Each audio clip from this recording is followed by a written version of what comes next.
LaRouche and Executive Intelligence Review have just published an exclusive memo from a group of influentials tied to the Russian government, the Izborsk Club, warning of the strategic consequences of continued agitation in Ukraine. They warn that Ukraine is being transformed into a new hotspot for Europe and the entire world, and into a hotbed of instability and chaos on Russia's borders. The strategic significance of Ukraine today is that the crisis there threatens to become the trigger for the onset of a thermonuclear confrontation between Russia and the United States. Lyndon LaRouche warned on February 3rd that as long as the U.S. continues its current policy direction, the world is threatened with thermonuclear war in the coming month. What I've been saying since January 1st is that we're now in a countdown toward a thermonuclear war. And what we're in now is just provocations against Russia to try to set up a situation which will trigger a Russian response of the type they want, and then they will immediately launch thermonuclear war. Now, my time scale was saying, well, by the 1st of March, we are already at that time, if not earlier, we are on the verge of actual thermonuclear mutual extermination. The two statements, translated by EIR and LaRouche over the past 48 hours, show that despite what is being propagated in the Western media, Russia is on high alert. In the memo by the Izborsk Club, whose members include presidential advisor Sergei Glaziev and retired General Leonid Ivashov, the authors warn first that Ukraine faces the risk of going fascist, with the Western support given to an explicitly neo-Nazi faction of the Euromaidan. That support violates the 1994 US, Russia, Ukraine, UK treaty. According to the Izborsk memo, if that 1994 treaty is violated because one of the parties refuses to come to the table, then the situation will escalate and should be handled like the Cuban Missile Crisis of 1962. With direct U.S.-Russian bilateral negotiations. When Russian Foreign Minister Sergei Lavrov raised the specter of world war at the annual Fecunda Security Conference in early February, Western sources accused Russia of making bellicose statements.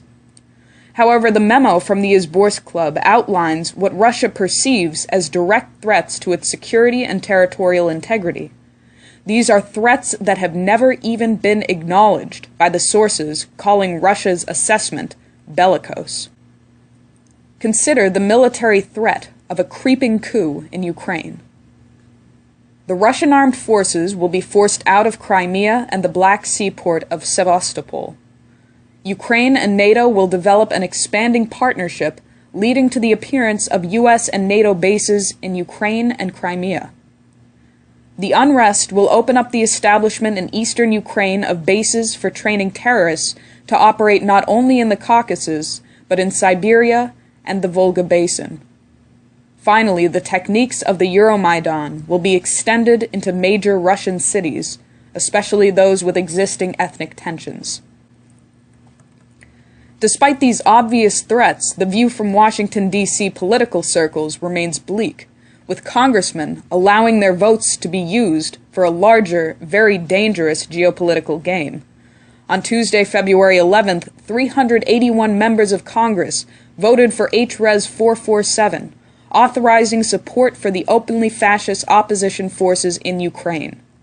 In the other exclusive document, translated from Russian by EIR, General Leonid Ivashov describes exactly how this game is being played. Officials of the European Union and the U.S. executive branch present everything backwards from reality. It is one of the formulas which Nazi propaganda employed most successfully. They accuse the party that is defending itself of aggression. What we are seeing in Ukraine and in Syria is a Western project, a new kind of war. In both places, you see a clear anti-Russian approach, and as is well known, wars today begin with psychological and information warfare operations. After the information war, they are preparing a land and sea in Ukraine. Keep in mind that under the cover of information commotion, U.S. ships are entering the Black Sea, that is, near Ukraine. They are sending Marines, and they have also begun to deploy more tanks in Europe. After the information war, they are preparing for an operation by land and sea, possibly also by air. General Ivashov concludes, "I assume that the Foreign Ministry understands that we are at war." We present this information here because these are the provocations that lead to world war. There is an active war faction inside the United States, which is using the executive branch and much of the Congress. If the intention is to prevent war, the way to do that is to remove Barack Obama from office.